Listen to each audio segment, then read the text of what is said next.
What was that by the Denver Broncos yesterday?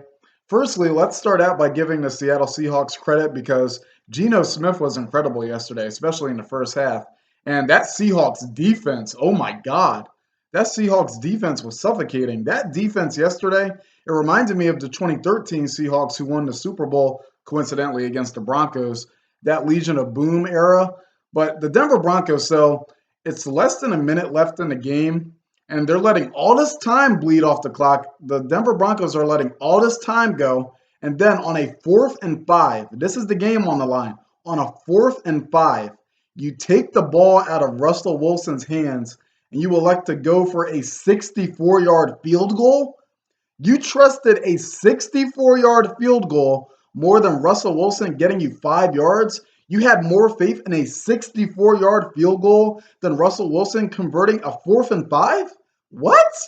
That's crazy. That is Russell Wilson is a Super Bowl champion. Russell Wilson is a guaranteed first ballot Hall of Famer. And you are paying him $242 million, I believe. You paid him $242 million, and then you take him off the field on a 4th and 5 because you think that it's more likely that you kick a 64-yard field goal? What? Like, somebody make that make sense, please. What was going on with Nathaniel Hackett there? What was he thinking? What were the Denver Broncos thinking on that sequence? And then, so they actually kicked it the first time. It went like wide right, but it was a timeout. I believe there was a timeout called. And so after he unsurprisingly doesn't make the field goal on the second try, it was close, admittedly, but he didn't make it. And then the Broncos call timeouts while the Seahawks are kneeling the ball. Who calls a timeout during a kneel down? Who calls timeouts while the opponent is kneeling down when the game is over? Like, what? That is such a bitter and petty move. Just very embarrassing decision making by the Denver Broncos last night. It was just very bizarre. And then let's talk about the fumble. So Denver had several opportunities to win this game. So firstly, Melvin Gordon fumbled at the goal line, and why didn't they give it to Javonte Williams on that play? Melvin Gordon is known for goal line fumbles, so I thought that Williams was the right play there. But then later on, Williams ends up fumbling at the goal line. Like, that is two red zone opportunities where you came away with 0 points at the goal line. It's crazy. Russell Wilson, so he passed at the goal line when the Seahawks should have ran the ball against the Patriots in Super Bowl 49, and now every time his team runs the ball there, it's a disaster. That's crazy, actually. Another thing I want to talk about is that I consider the Washington Commodes a bigger threat to the Philadelphia Eagles than the Dallas Cowboys. Now, I know that Dallas Cowboys, Dak Prescott was injured, his throwing hand was injured, but he looked like garbage before that injury. They only had 3 points that entire game. It was well before that injury that Dak Prescott looked like crap.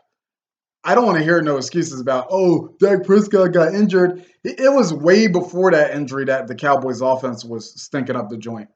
And Carson Wentz, he did throw 4 touchdown passes. It was admittedly against the Jaguars, but the Washington Commodes, they were losing that game and they came back to win. So you got to give them credit for that comeback. Carson Wentz, he gets revenge on Doug Peterson, who benched him in Philadelphia the 2020 season. I'm more concerned about Washington than the Cowboys. I do not fear the Cowboys at all. I don't fear them at all. They were desperate enough to sign Jason Peters, who's well past his prime. Washington will be a bigger threat to the Eagles than the Dallas Cowboys. And I'm really excited for that Week 3 game. I wish it was in Philly. I wish we got them in Philly first, but it wasn't in the cards. In Week 3, Eagles at the Washington Commodes, FedEx Field. It's going to be a very good game, ladies and gentlemen. And the New York Giants, they somehow got the win in Tennessee. You got to really give it to Brian DeBoll. He had the gutsy intuition to go for that 2-point conversion, going for the win, and it worked. And Saquon Barkley looked really good yesterday. I haven't seen Saquon Barkley look like that since his rookie season in 2018.